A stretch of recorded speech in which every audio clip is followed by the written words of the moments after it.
Would you agree that everything in nature is, to some degree, fabricated by a form of intelligence? Hopefully you answer yes to that question. Everywhere we look, you could be in the city, you could be in the jungle, you could be in the ocean. To some degree, intelligence is next to you. Now, the weird thing that we do as human beings is we look at the intelligence of a tree, or the intelligence, maybe not necessarily of a tree, but we look at the innate intelligence in nature and we separate our intelligence from it. It's like we look at nature and think, yes, nature is one great intelligence, but not me. I'm not a part of that intelligence. I'm my own lost cause. I'm my own randomly separated intelligence. Nature, yeah, nature's got it all figured out. Me, on the other hand, nah. I'm a separate, somehow distinguished intelligence from the intelligence of nature. I want to ask you the question, do you or do you not agree that you are a part of nature? Hopefully you answer yes to that question, because it would be unreasonable for you to believe that you were not a part of nature. It's the place that, as an experience, our body mind has come from. So how would it make sense for you to be a separate intelligence to the intelligence of nature? Nature is literally what created you. So either nature's not intelligent and somehow created intelligence, which is fundamentally impossible, because we can observe nature is intelligent. So how would it not be intelligent when it is by our own experience that it is intelligent? We have trees communicating to other trees through mycelium networks. Mycelium networks, they're not trees. They're mycelium networks. Trees aren't mycelium networks. They're trees. How are they able to communicate and give to other trees? For those who don't know, a mycelium network is just basically fungi that lives under the ground. Networks of fungi. How is it possible that everything else in nature is all mathematically constructed to perfection? Anyone who's researched anything to do with the Fibonacci sequence and the golden ratio is going to understand that. It's actually almost basic common sense and science nowadays. So we think that nature's intelligent, and I'm a part of nature, but I'm somehow not a part of nature's intelligence. Somehow the intelligence I have is different from that intelligence. That's the good intelligence. That's the intelligence that knows exactly what it's doing. Me? No idea what I'm doing. Absolutely bonkersly dumb, stupid, incapable, separate. The thing we have to come to is that we have the beauty of experiencing intelligence. The trees, the grass, the mice, they don't have the experience of intelligence, even though they are innate with intelligence. It is through our mind we experience our own intelligence in the mass expanse of what we call life. So life is just you could say the outward or the inside-out expression of what is inherently formless and pure potentiality within us, within our mind, our grander mind, not our individual mind. So why would it make sense that in the same way that the tree is capable of doing everything it needs to do perfectly, and the rest of nature is capable of doing exactly what it needs to do perfectly for greater and greater evolution and sophistication, which is what we witness, but somehow we don't have access to that. We do have access to that. And the reason that you worry and fear and try to grasp is because you're conscious of your own intelligence. The tree doesn't get in the way of itself because it's not conscious of its own intelligence. Because you're conscious of the not just your intelligence, you're conscious of intelligence itself. We don't have multiple intelligences. The trees and the mice and the bugs and the ants and the mycelium and the mushrooms, they don't have different intelligences. You know, there's not an intelligence for the ant that's different from the intelligence from the tree, that's different from the intelligence within us. Intelligence itself is intelligence, and it's the only intelligence there is. That's what God is. There's only one intelligence, which is God, and that creates absolutely everything, and it creates perfection within everything. And what happens is we then become conscious. God, you could say, becomes conscious of its own intelligence. When does it become conscious of its own intelligence? Well, no particular time, because it doesn't actually exist. Just whatever this moment is right now is when it notices its intelligence. So you noticing your own intelligence is a universal event. It's a very cosmic event, because that's actually intelligence recognizing its own intelligence, which means you have the capacity to completely merge with the whole. And this is what we find the whole spiritual path is. To what extent can we give up our individual will to surrender to the universal whole? And when we surrender to the universal whole, we usually think that entails I will lose my individuality, which means I'll die. So we both want it and run from it at the same time. This is what creates suffering. Suffering is I am one with the whole, but I don't want to be. Because if I was, I would lose my sense of individuality. And because we believe we are fundamentally the individual, if we lose that, we lose ourself. And we don't want to lose ourself because ourself is all we have, right? If we lose ourself or our sense of self, which we believe comes from our individuality, we think we'll die. And there's this underlying fear that we will disappear and never come back. It's pure oblivion, obliteration.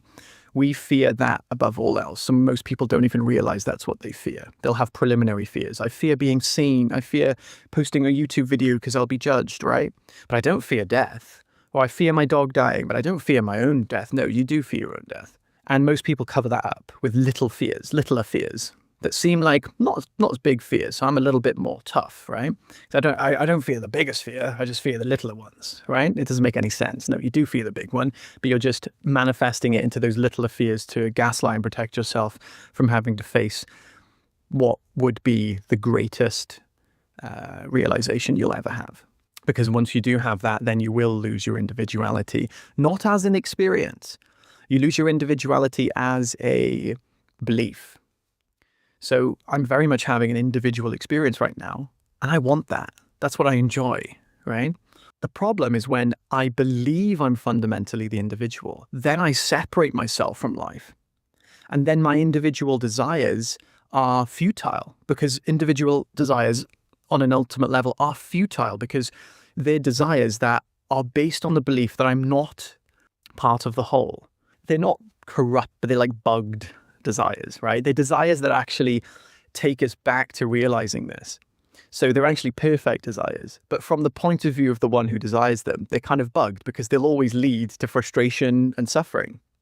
And then eventually those desires that lead to frustration and suffering, eventually we go, oh, maybe I might not be doing the thing that's for some reason the best thing to be doing. Let me understand why. And then all of a sudden we take a spiritual path. Or maybe we've been on the spiritual path and we keep doing that and we realize, well, the spiritual path might not be the best one for me, potentially, after 50 years. Well, I must be doing something wrong, or 20 years, or 10 years. I must be doing something incorrectly. There must be some kind of misunderstanding here, right? We already have nature's intelligence within us, which is a silly thing to say. We are nature's intelligence. It's not within or without us. It's what we are. So the reason that you struggle to do what you need to do or not do what you need to do is because you believe you're literally separate from the universal intelligence, which means that you'll be having universal desires and then twisting them to be an individual desire that you then have to control. So you then create what would usually be universal effortlessness, where you have the capacity to make desires, to take actions, thoughts, and movements in direction of the whole. You're trying to control the individual variables. It's impossible. Imagine like you're a wave and you're trying to control the entire ocean. That's what it's like trying to be a separate self who believes they're separate from the intelligence of the world. It's like you, the finite wave. Oh gosh, how am I going to make all the other waves? I'm just this little wave. How am I going to make all the other waves wave? You see, it doesn't make any sense. You don't need to. You're the ocean. You do that effortlessly. In the same way, we believe our individual intelligence is individual intelligence. It's not. Your intelligence is universal intelligence. It's arrogant to think you have an individual intelligence. Really? You're the only one who's got the individual intelligence? Everything else is just the other intelligence? It's a form of blasphemy, you see? So what I want you to take away from this video is that you can give yourself to life without necessarily having to recognize your true nature. I would argue that the understanding I'm about to share, will open you up and ripen you for true understanding. And what this means is that this is what we call trust. Trust is our courage, or courage is also a form of surrender. Trust is our capacity to surrender everything that we know to something that we don't know, which takes courage. From the point of view of the individual, that takes what we call courage. So what it means is that we look at and observe what we know to be true. I know I'm part of intelligence. I know that I'm part of nature. I know that there can't be multiple intelligences. I know and understand now that life is completely holonymously one. And I know that this belief in me being separate is a faulty belief. But because it's my experience, I can't really gaslight it, and I can't really deny it, because it feels true for me also. So what I can do is come to a halfway stage. I can say, well, maybe I'll just trust myself. Maybe I'll just trust life. Maybe I will surrender everything that I think I know and see what it's like to live, letting the knowing come to me. So notice your knowing is trying to grasp. You try to grasp what you need to know and control everything. That's what the individual tried to do. And you believe you're the individual. For example, you might be trying to get a flat. I was trying to get a flat and a car when I moved back home, this flat that I'm in right now. I didn't have it at the time. Well, my desire was I want to get a flat and a car, but I had no idea what car to get, no idea what flat to get or where to live, or even if to live in the UK or to live somewhere else. I had no idea, didn't know, right? That's called creation mode. I was in creation mode. I wasn't in maintenance mode because I wasn't maintaining anything that I'd created, because everything I had created went into dissolution mode. There's creation, maintenance, and dissolution. You take ownership of that guidance. You don't just say, I'm just going to let life do everything for me. You take ownership of the things life is giving you. So the essence of this video is to make the point that you are already in complete coherence with nature, and the only thing preventing that from happening is your belief that you're not.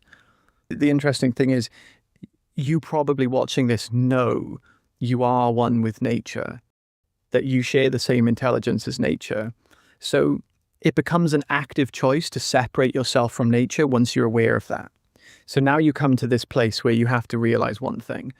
For as long as you know that you are one with nature, for as long as you know that you share the same intelligence as life, you are life's intelligence experiencing itself, and then opt into choosing the opposite and living in the opposite way, you are choosing at that stage to separate yourself from life.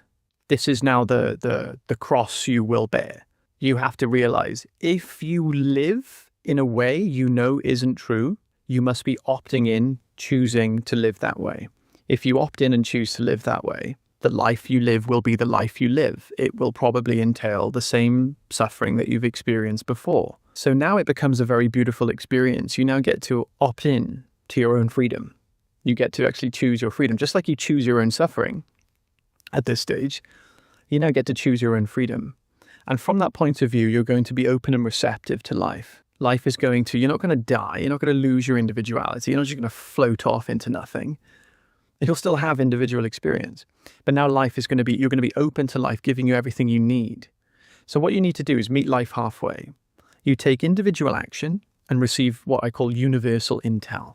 It means that in creation, you have creation, maintenance, and destruction. For example, when I was living in Mexico, moving back home, my sister was sick, completely restarted my life. I was in creation mode because everything had been destroyed. Creation, maintenance, destruction, or dissolved. Relationships, my flat, my everything was, basically in Mexico. Came back home, creation mode again.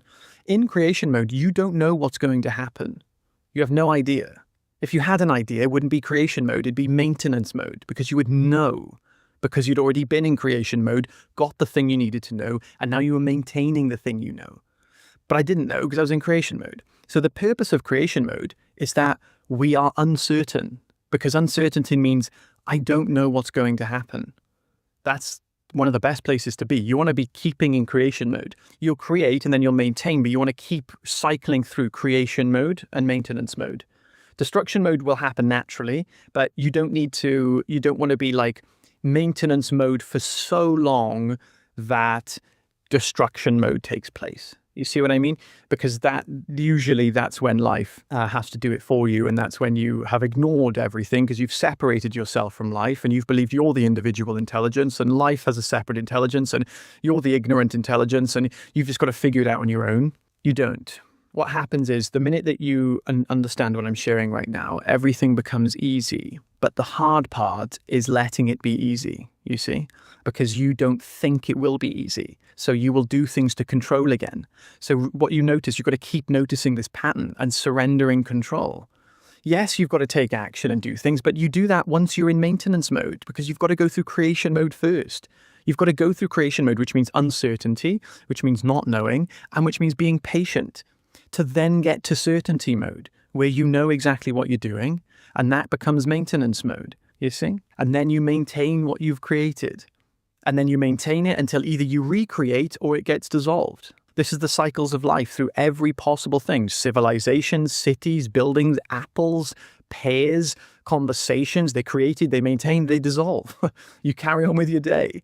Everything is. This YouTube video is created, maintained, and destroyed. So you need to see this process playing out in your life. And when you're in creation mode, which you can be in maintenance mode in your relationship and then creation mode in your career.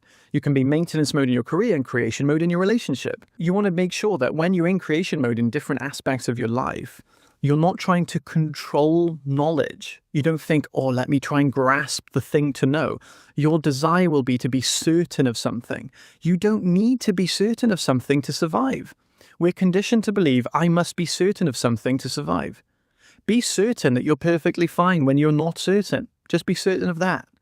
And what happens is that is how life accesses its own intelligence, because you can't access intelligence when you're grasping knowledge, because the purpose of that is only when you have got the right knowledge. But if you don't, you're basically closing yourself off to pure creative potential. All the best things in life happen when you're resting in not knowing what's going to happen, but being okay with that, and then being patient and listening attentively while you're receptive to new direction. New direction will come from something you hear in a song, a radio, something you read in your old notebook, whatever it might be, a desire. You're closed off from this when you're not in creation mode, because you're constantly trying to find memories and you're like grasping something to know rather than receiving something to know, and then therefore something to do. Be patient. If you've been, some people might, well, I've been patient for so long, it's still not happening. Yes, because you haven't been patient.